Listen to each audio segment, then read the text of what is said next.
Fala galera, tá começando mais um Asneira Pod, o podcast do blog Asneira Grátis. Meu nome é Alves Diego e estou aqui com a menina que eu tenho até a dó dela por ser sobrinha do maior cracudo do Brasil, Jéssica. Olá! Oi, gente. E estou aqui com o cara que compra ingresso de filme pro cinema, porém ele fica na portaria vendendo pra trocar por crack D2. Opa! Aí, inclusive, antes de começar o podcast, nós vamos fazer uma homenagem aqui. Jack Chan, descansa em paz. Ele morreu de novo? Não, é porque tá na China, né? Então nesse horário tá de noite, provavelmente ele tá dormindo aí. Oi, gente. Nossa, agora tudo faz sentido. Coitada da Jéssica, agora ela vai entender melhor o tio dela, porque o tio dela não tem amigo, né? Vai entender o porquê que eu não tenho agora.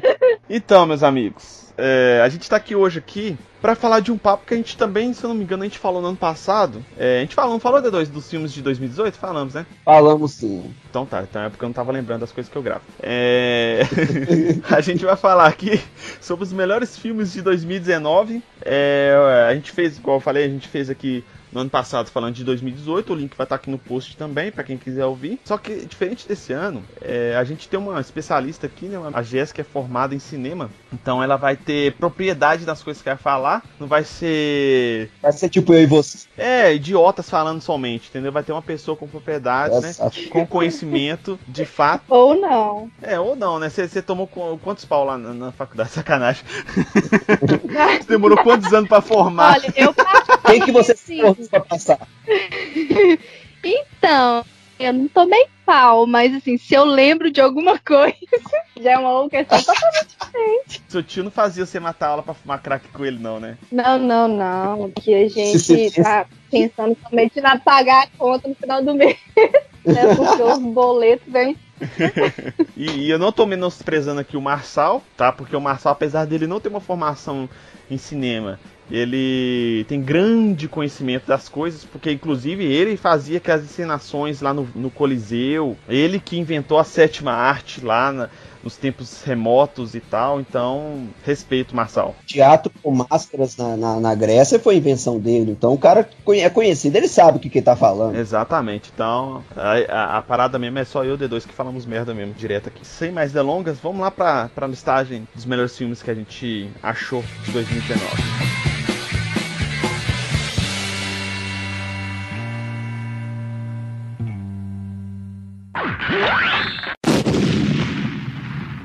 Bom, começando aqui, fazendo um bloco aqui de menções honrosas, a gente vai falar de 4 filmes aqui rapidamente, só porque a gente achou eles muito bons, mas não são os top do ano. Vamos lá então, o primeiro aqui foi Parasita, que o D2 assistiu, eu não assisti, mas apesar de ler bastante coisa falando e ouvir muitos podcasts falando muito bem desse filme, inclusive ele ganhou o melhor filme no Globo de Ouro, se eu não me engano, teve várias indicações, eu acho que ele ganhou o melhor filme estrangeiro, melhor diretor, não me lembro exatamente, mas eu sei que ele ganhou vários prêmios aí já. Aparentemente é um filme bem legal assim, bem politizado, vamos dizer assim, né? Ele tem uma visão muito assim quer ver, ele é uma dessa geração de filmes, Elvis, que tá vindo mais da cultura do continente asiático e tá vindo mais pra cá, então tá vindo uma geração, tá vindo série, filmes, ele é uma essas produções. E ele veio nessa onda e ele mostra muito uma Coreia, né? Ele é um filme sul-coreano, e ele mostra uma Coreia do Sul que nós não estamos acostumados a ver, sabe?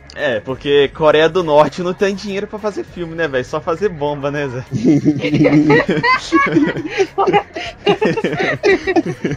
O foco de investimento dele tá totalmente outro. O foco de investimento deles não tá em cinema. Mas aí vai vendo, ó, eles pegam, né, essa referência, mostra um pouco da sociedade sul-coreana, essa divisão em classes, e ele pega a ideia de que você, sendo muito pobre lá, cara, você vai ter uma vida muito fodida, ao contrário de uma pessoa muito rica, que vai ter uma vida maravilhosa, com todos os direitos e tudo mais. É só lá que acontece isso. Não acontece nunca aqui no Brasil isso. Porque você é doido? Não tem diferença nenhuma aqui no Brasil. Julgando o Brasil desse jeito. Pois Pois é, imagino. Aí o que acontece? Essa família, ela trabalha muito em cima disso. Então o pessoal que tá procurando emprego, tendo todas aquelas dificuldades, os caras moram num lugar minúsculo, velho. Dá uma dó, você vê assim, dá até tristeza. Os caras não conseguem mal ficar em pé. E vai mostrando a ascensão deles, que seria, por exemplo, na ideia do filme, a ascensão do pobre, a melhor vida do pobre é arrumar um emprego. O sonho deles era tipo isso. Pô, é justo, isso é honesto aí. Porque tem muita gente que o sonho deles é virar traficante, virar ladrão. Exatamente. Então, poxa, um sonho de ter um emprego, né, é honesto. Aí, esse filme, ele trata muito uma questão de reviravolta. No início, você vai ver, ele vai parecer muito uma comédia, alguma coisa assim. E eu acho muito legal da cultura asiática, ele mostra um pouco... Ele não tem aquela coisa previsível igual Hollywood tem. Cara, que reviravolta, viu? Não vou falar muita coisa, eu recomendo que assista. Inclusive, tem a Coreia do Sul, né, tá tendo muito filme bacana. Teve um filme uns anos atrás, não sei se foi no ano passado ou retrasado, que é aquele Train to Busan, tipo de zumbi, morto-vivo, sei lá. Ele parece muito com aquele A Noite dos Mortos-Vivos, sabe? Um estilo meio assim. É muito foda, é muito bom mesmo. Quem não viu, assista. Recomendo, acho que tem na Netflix. Tem uma série também sul-coreana que eu acho que a Netflix até participou, que é o Vagabond, que também é muito interessante. Eles trazem uma visão, tipo, diferente, sabe? Porque é um ataque terrorista. Aí é muito legal. Eu acho que, tipo, pra quem gosta de coisa de ação, super recomendo. Vamos para o próximo.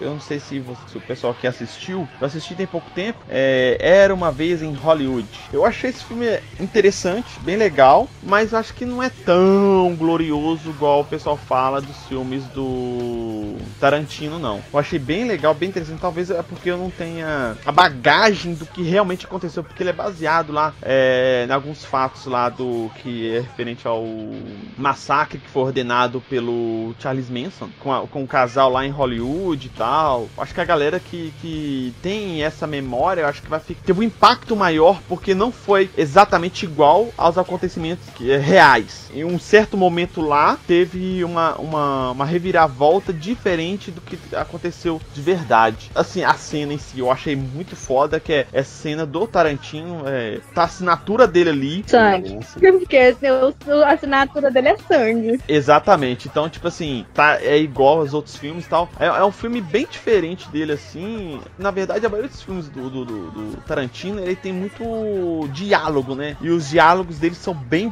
fodas, assim, ali naquele papo que os personagens estão fazendo. Então, é muito assim. E tem uma pegada nos diálogos que é meio difícil de explicar, porque os diálogos dele muitas vezes não tem nada a ver com a cena, tipo, com o que os caras vão fazer. Os diálogos são totalmente diferentes e acaba encaixando tão perfeitamente para aquela cena que, assim, ele é um talento mesmo. É uma coisa, ele coloca um diálogo mais cotidiano na cena. E tipo assim, a maioria das coisas ali não faz parte exatamente da trama, né? A maioria dos papos deles ali é papo mesmo. Não é uma coisa que tá vinculada exatamente na trama, entendeu? Parece muito com Pulp Fiction, né? Eu assisti Pulp Fiction esse dia pra trás também e eu vi muita similaridade nisso. Tipo assim, aquelas conversas de carro que os caras ficam tendo e tal. Eu acho isso bem legal mesmo. Mas não é um melhor filme do Tarantino. Acho que pra mim ainda continua com Django e depois Bastardos Inglórios. Eu gosto muito também. Mas é um filme muito bom, mas é Tarantino, velho. É filme Tarantino, com assinatura Tarantino. Então quem não gosta de Tarantino não vai gostar desse filme. Quem não gosta da forma dos filmes Tarantino, assim, que tem aquelas conversas, aquelas coisas assim, e o diálogo bem grande, assim, né? Bem grande, tipo assim, é uma tomada de cena gigantesca com um diálogo que não tem a ver com a trama. Mas é interessante que você vê a personalidade dos personagens. Você vê o que cada um pensa, o que realmente é feito aquele personagem. E isso eu acho muito interessante. Isso dos filmes do Tarantino são umas coisas que eu acho muito bem feitas, fraga. Eu acho muito foda. É porque é uma sacada diferente, porque todo roteirista, principalmente roteirista, diretor, acaba querendo mostrar, tipo, o diálogo sempre que tem a ver com a trama, sabe? É como se o diálogo fosse explicar a trama. E ele já quebra essa regra. Ou a explicação do background do personagem também, né? Aí ele já tenta quebrar essa regra de falar assim, olha, eu posso colocar um diálogo aqui que não tem nada a ver com o que tá acontecendo na história, mas vai ficar, tipo, todo mundo vai entender o que é, todo mundo vai perceber a personalidade personalidade de cada personagem. Então acho que ele tem muito essa coisa mesmo de colocar. É como se fosse uma regra que ele quebra ela. Conhece tão bem que consegue quebrar ela sem exatamente quebrar. Porque de uma forma ou de outra o diálogo acaba ajudando a gente a conhecer o personagem. Um outro filme aí que surpreendeu positivamente aí a maioria da galera que assistiu foi Shazam, porque ele veio logo depois daqueles filmes lá do Batman vs Superman, Liga da Justiça, que a gente já falou mal aqui várias vezes. Tinha tudo pra ser bom e acabou sendo ruim. Ele surpreendeu porque veio essa leva aí desses filmes aí que não agradaram todo mundo. E acabou que ele foi um filme leve e agradou todo mundo. Teve o vilão que a gente achou que ia ser o Adão Negro e acabou que não foi. Porém, foi um vilão que foi legal, né?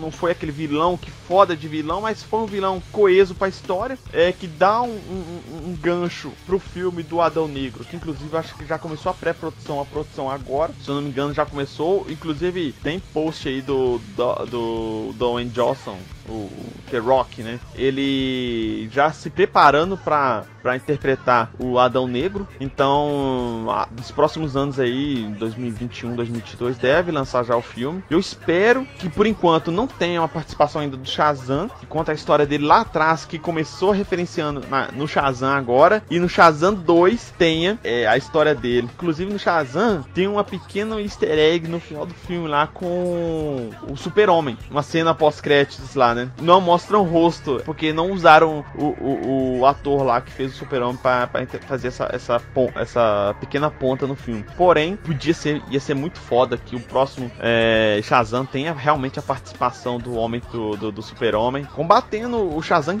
o Adão Negro, porque inclusive tem uma animação da DC que é muito boa, que tem os dois combatendo o Adão Negro, que é muito foda mesmo. Pois é, assim, eu espero que eles façam o que eles estão tentando fazer há muito tempo, né, que é criar um arco. O Shazam talvez pode ser uma das primeiras tentativas que a DC tá tendo de ser bem sucedida em criar um arco. Eu acho que a DC, ela não precisa de fazer um universo compartilhado da mesma maneira que a Marvel fez. Sinceridade, eu acho que pode ter filmes com participações dos heróis, entendeu? Tipo assim, igual o Shazam, pra ter participação do Super-Homem, seria o ideal. Essa coisa de colocar todos os heróis igual eles estão fazendo, eu acho que vai muito da DC na parte de série, sabe? Que eles sempre estão colocando os personagens. O Flash tá sempre no Arrow. E sempre também na Supergirl. Então, tipo assim, eu acho que tem muito dessa coisa deles de acrescentar na série.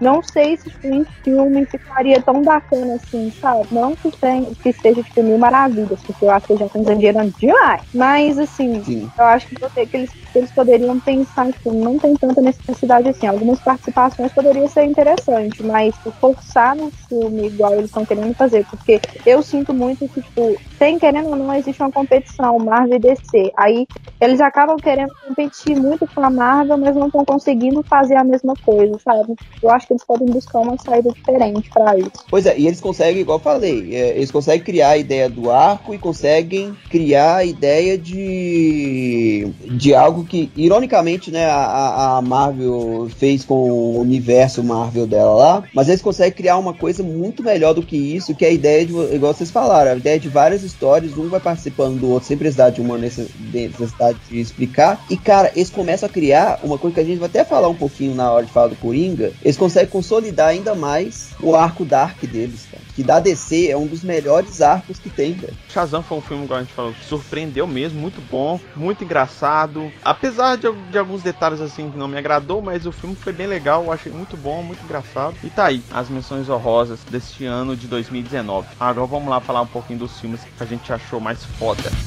Just know that nothing you do will bring you closer to me.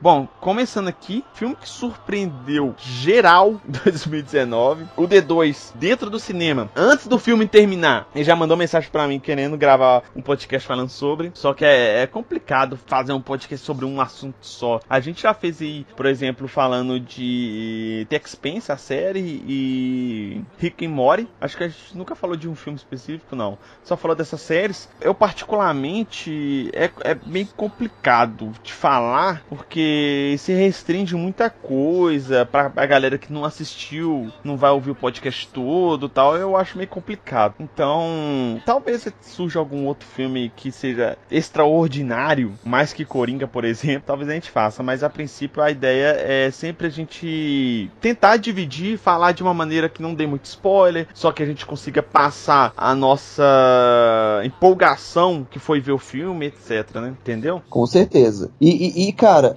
a primeira coisa que eu quero falar, que trabalho de cores maravilhoso que teve nesse filme. Sim, não só de fotografia dele foi tava maravilhosa.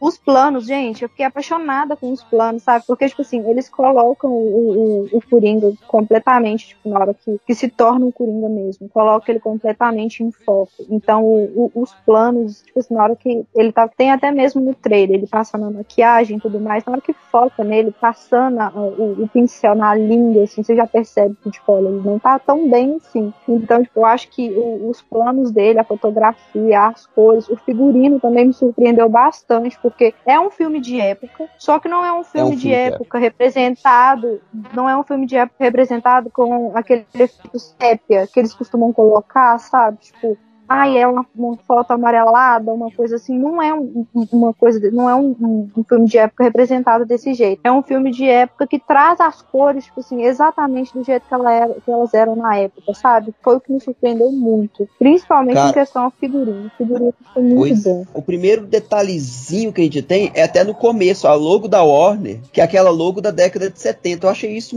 uma jogada de mestre que eles fizeram. E o restante, até a disposição do título, o começo, aquele início em que você tem alguém falando, né, descrevendo uma entrada do filme, é totalmente de filme da década de 70, década de 80. Então ele teve esse cuidado, eles tiveram esse cuidado de transferir isso, de transferir o filme. Então a experiência de ter visto o filme não resumiu apenas, sei lá, igual Stranger Things faz, que é só uma música, mostra uma cultura, mas a gravação é atual. Não, eles fizeram mesmo uma coisa do tipo, olha, vocês estão vendo aqui um filme da década de 70. Então, essa jogada na fotografia foi maravilhosa. O outro ponto que me chamou a atenção, o foco era inteiro, igual você falou também, Jéssica, o foco é inteiro no Coringa. Não tem uma cena sequer, praticamente, que ele não tá fazendo parte. É o arco, eles seguiram o arco dramático do personagem em peso. Tipo assim, não é aquela coisa de, nossa, vamos mostrar os outros personagens, porque é necessário mostrar os outros personagens. Não. O arco dramático do Coringa, você consegue perceber, você vai passando por ele, tipo assim, tudo que tá acontecendo, até ele se transformar no que transformou, tudo que ele teve que passar. Então, tipo, eu acho que o foco foi total Coringa. Eu realmente não esperava que eles fizessem um filme, na minha visão, tão bem feito em arco dramático quanto eles fizeram. Porque eu não esperava que eles mostrassem o que eles mostraram. Tipo, cada momentozinho, tipo, é o Coringa, gente. O foco é o Coringa. Tudo que tá acontecendo, você vê tudo acontecendo ao redor, mas o seu foco vai estar sempre no Coringa. Só contextualizando aqui um pouco aqui a história do Coringa, ele acompanha a história Arthur Fleck, que tem um problema psicológico, claramente tem, e ele tem também, além disso, ele tem um distúrbio também de rir em momentos nervosos, então isso complica muito a vida dele, que é um trauma que ele teve, que depois se explica lá no filme, e que as coisas não parecem do jeito que realmente é. Basicamente o filme é isso. E vai contando a transformação dele de um homem pacato, submisso na sociedade, né? Depressivo. A transformação dele de acordo com que a sociedade obriga ele, né? A mudar de uma maneira bem violenta, vamos dizer assim. Eu senti muito como a crítica, sabe? Porque a sociedade, porque o tempo inteiro ele tá em busca de alguém para dar um apoio, poder apoiá-lo, alguma coisa assim.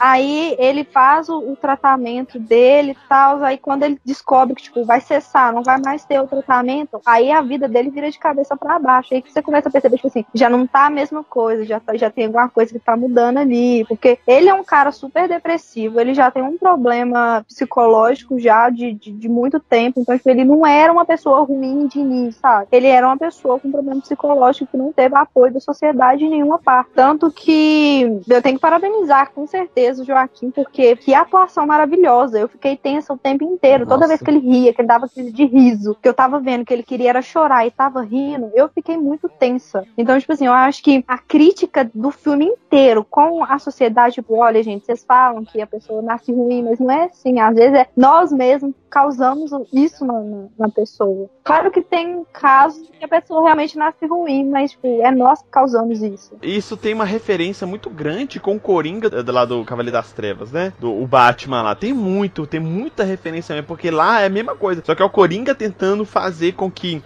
o comissário Gordon ou Harvey Dent, né? Se uma pessoa tiver um dia ruim, ela vai se tornar má. Então, é mais ou menos isso mesmo aqui. Você vê que até um dia, assim, né? Metaforicamente falando, caso não é um dia em si, né? Quebra a pessoa, né? A gente vê toda a história nos olhos do Arthur Fleck. Então, tipo assim, o doido que eu achei muito foda do diretor desse filme é o quê? É tudo ambíguo nessa história. Então, por exemplo, você vê que tem uma carta que a mãe do Arthur Fleck lá sempre fala que foi o Thomas Wayne que mandou pra ela. Só que aí vê uma característica de uma coisa aqui, falando, você já fica na dúvida se realmente é dele ou se é um delírio dela. Aí você vê uma cena com Thomas Wayne que você fala assim, do jeito que ele fala, parece que confirma a teoria dela. Só que aí passa pra outra coisa que você fala assim, porra, essa documentação aqui prova que ela é mentalmente estável. Aí você fala assim, mas o Thomas Wayne, ele tem poder suficiente de adulterar esses documentos. Então você sempre fica assim, é e não é. É e não é.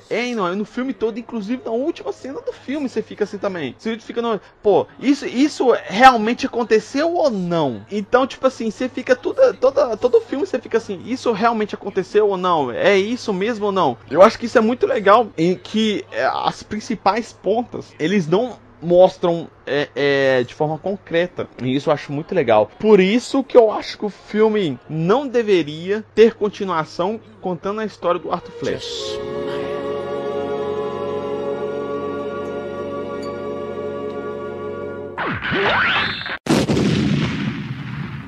Próximo filme aqui é Vingadores Ultimato. Foi um filme que foi aguardado por quase 2 anos aí. Muitas pessoas ansiosas pelo filme, inclusive eu, porque eu achei o Guerra Infinita um filme foda, muito bom mesmo. Chegou Vingadores Ultimato e eu não achei ele tão foda assim. Eu achei ele muito legal, fechou um arco, mas eu não sei, talvez seja a minha expectativa foi muito grande. Caraca, mano, eu fiquei... eu acho que, tipo assim, eu vi que eles meio que tentaram colocar muito mais humor, porque querendo ou não, Thor Ragnarok tem uma pegada muito mais de humor, sabe? Muito mais tipo, é um filme do Thor, mas a gente tá indo mais pro lado do humor. Aí eu acho que eles tentaram levar um pouco desse lado do humor, mas a gente já tava todo mundo tava com a expectativa de que fosse um filme mais sério, um filme mais pesado. E teve tipo assim, não que não foi um filme sério, mas teve muitos momentos, principalmente com o Thor, eu achei... Tá, é justificável, o cara tem depressão e tudo mais, mas tentaram colocar ele muito engraçado, tipo assim, ele é agora um cara que não é mais aquele deus. Tentaram colocar de uma forma cômica, sabe? Uma coisa que talvez não fosse tão cômica assim. Eu não acho do jeito que eles colocaram o Thor muito ruim sim, eu acho que a parte de comédia até foi boa, porque cada um tem uma maneira de tratar a sua depressão, sabe? Eu acho que, apesar dos pesares, a comédia que foi inserida ali, eu acho que retrata bem, porque nem todo mundo é engraçado. Então, tipo assim, é a forma dele conviver com aquele problema dele. Uma coisa que eu detestei do filme foi a forma do Hulk. Eu também. Porque, tipo assim, deixa ele, tipo, não é o Hulk, sabe? Eu senti falta do Hulk. Ele não era mais o Hulk. Ele poderia ter começado daquela maneira, mas a partir do momento que o Thanos aparece de novo lá e destrói o prédio em cima da cabeça dele, pra mim, o Homem-Formiga não tinha que ter salvo eles. Pra mim, ele tinha que sair daqueles escombros lá, puto pra caralho, do jeito do Hulk mais descontrolado possível. Mais descontrolado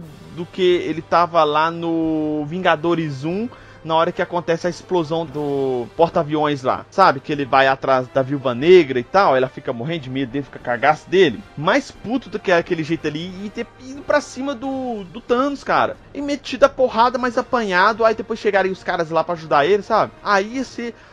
acho que ia ser uma forma do Hulk se redimir por causa do Guerra Infinita, que tomou um couro lá do Thanos, entendeu? Ia ser a forma dele redimir, chegar ali putaço e chutar a bunda do Thanos, mas talvez não ia conseguir dar um fim pro Thanos, entendeu? Mas, tipo assim, ia ser a forma de redimir o personagem no filme, de redenção dele, sabe? Mas aí continua daquele jeito merda dele. Aí eu fiquei puto pra caralho com a parte. O resto todo o filme foi bem bacana. A parte de viagem no tempo não me agradou muito. Eu gostei da técnica de edição, que trabalharam bem, mas aí não chamou muita atenção viajar no tempo, não. Em questão de roteiro, eu achei interessante porque, tipo assim, de certa forma, cada um voltou naquela parte que eles tinham alguma coisa pendente com eles mesmos, sabe? Por exemplo, o Thor voltou, encontrou a mãe dele, resolveu o problema que ele estava sentindo por causa da tristeza dele, a culpa, tudo mais. Aí ele se resolve nisso. Uma coisa que eu não gostei também foi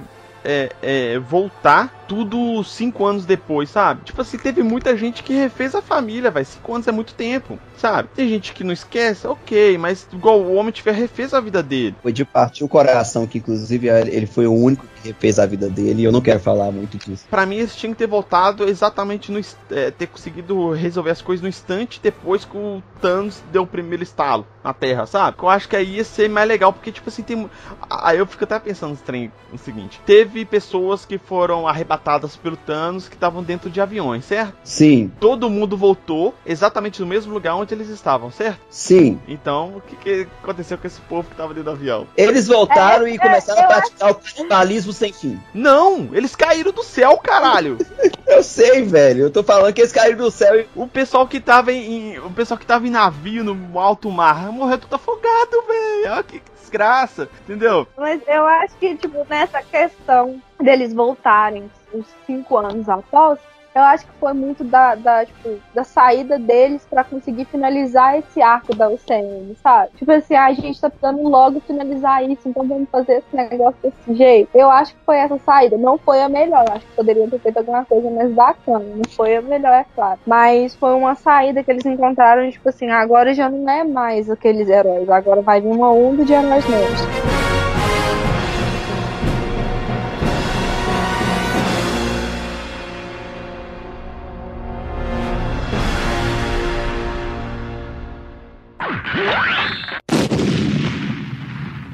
Vamos aqui pro último filme, que é o Homem-Aranha no Aranhaverso. Foi uma animação, veio no começo de 2019, que surpreendeu muitas pessoas, porque tem um roteiro foda, a animação é foda, o desenho é foda, plot plot twist que tem logo no início do filme, você não acredita, e fala como que o filme vai ser a partir de agora. É um filme que demorou, sei lá, 3 anos pros caras fazerem. Quando você assiste o filme, você fala assim, ok, eu entendo que eles gastaram 3 anos pra fazer esse filme.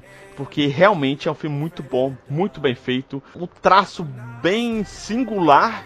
Eu acho que eu nunca tinha visto uma animação com o desenho feito daquela maneira, sabe? Com aquela técnica, né? Ele parece muito uma parada 3D pra você ver 2D, mas não tem profundidade. Tem, na verdade, sobre cores no desenho, sabe? Sobreposição de cores no desenho. Então, é muito foda, sabe? Eu tive a impressão de estar lendo o quadrinho o tempo inteiro, só vendo esse filme, só ter uma ideia. É uma sensação diferente, né? O jeito que eles trabalharam ali. É muito diferente mesmo. Um filme espetacular, cara, com uma história muito boa.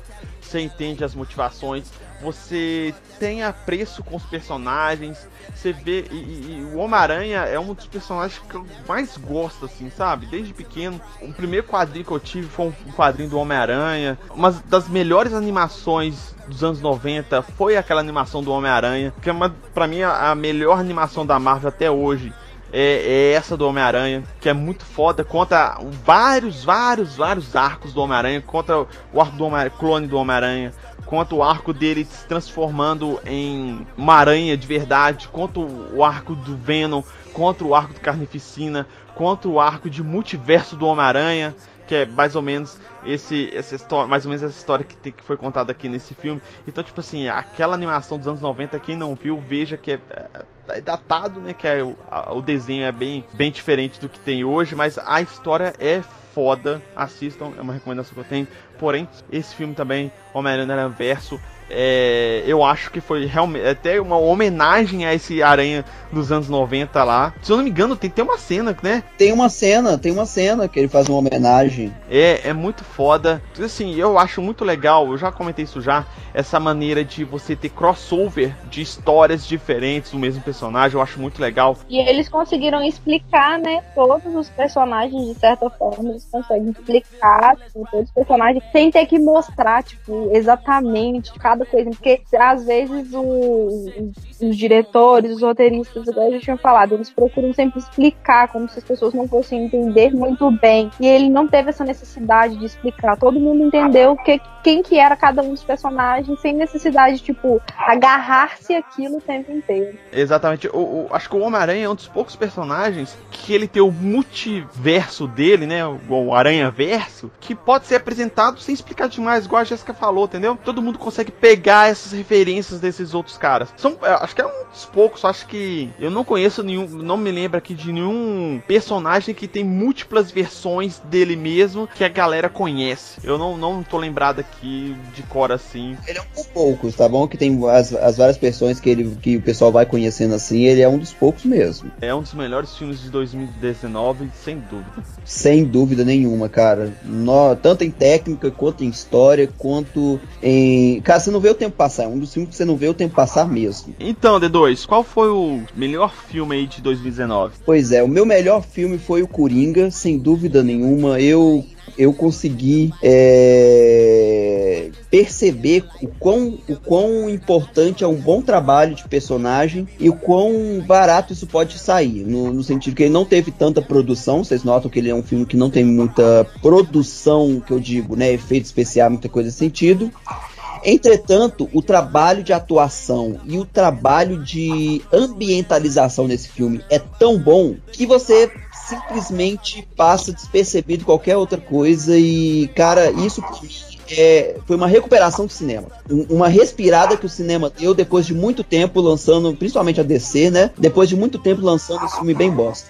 Me vejo obrigado a concordar com o Palestrinha. Jéssica, qual foi o seu filme favorito de 2019? Olhando com um olhar de uma pessoa que precisou estudar muito sobre filme, pra mim foi o Coringa. Porque, assim, produção, você espera de um filme de super-herói, de um filme de vilão, que tenha aqueles efeitos especiais. Eu acho que todo mundo acaba esperando que tenha aqueles efeitos especiais, que tenha aquelas coisas pro fundo verde, aquela coisa, sabe, mirabolante. E o Coringa veio pra quebrar esse estereótipo de, tipo, ele é um cara normal que simplesmente não tá bem com a vida.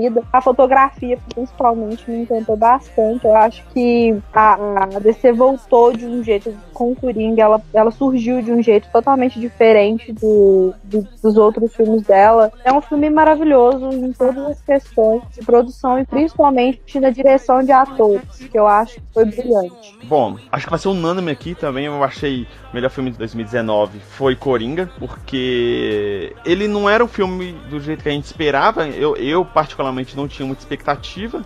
Eu que tava na hype muito maior do que você. Tava. E tipo assim, eu fui ver o filme, explodiu minha cabeça, eu achei ele muito foda. Eu fui com a Priscila, a gente ficou discutindo o filme um tempão, conversando sobre ele. É um filme que a gente não esperava. Eu acredito que esse filme não seja um filme de herói. Eu acho que seja um filme de herói, sim, na categoria de herói, né? Não é herói, vilão, vilão, etc. Foi um filme que realmente impecável em termos de direção, em termos de fotografia, em termos de atuação. Você não vê nenhum ator ali mediano, cara. Você pode ter o ator sendo mediano, porém, a atuação dele foi boa, muito ótimo ou excelente, entendeu? Eles conseguiram extrair o melhor dos atores pra esse filme. Então, pra mim, foi o melhor de 2019, sem sombra de dúvida.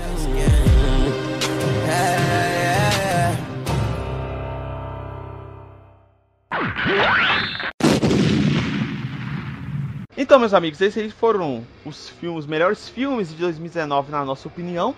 Se vocês têm outro filme, ou vocês têm uma opinião diferente sobre os filmes que a gente colocou aqui, que a gente conversou aqui, comentem aqui no post ou nas redes sociais do Asneira Pod.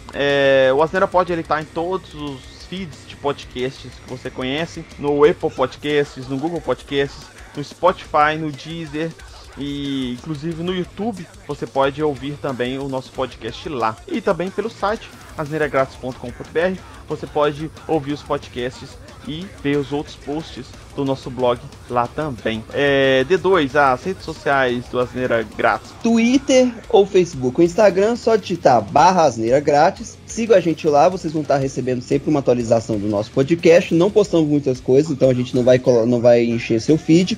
Só mesmo o importante e o interessante aí com o podcast.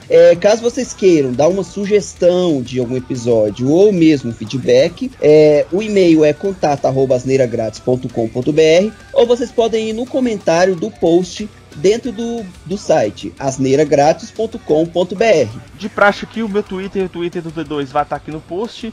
E a Jéssica é uma millennium aí que não tem Twitter, então eu vou colocar o Instagram dela no post. Se ela quiser, se ela não quiser, vai estar sem mesmo, então... Lógico que eu quero. Então o Instagram dela vai estar aqui no post também, para vocês seguirem lá e conversar com ela. Obrigado, Jéssica, pela participação aí. Desculpa qualquer coisa, mas acho que você já tá acostumado aí com o seu tio maluco, né? Certamente, relaxa. Eu não vou agradecer o D2, mas se alguém quiser saber o porquê, pergunte nas redes sociais do Asneira Grátis que eu respondo. Então, muito obrigado a todos e até a próxima. Falou!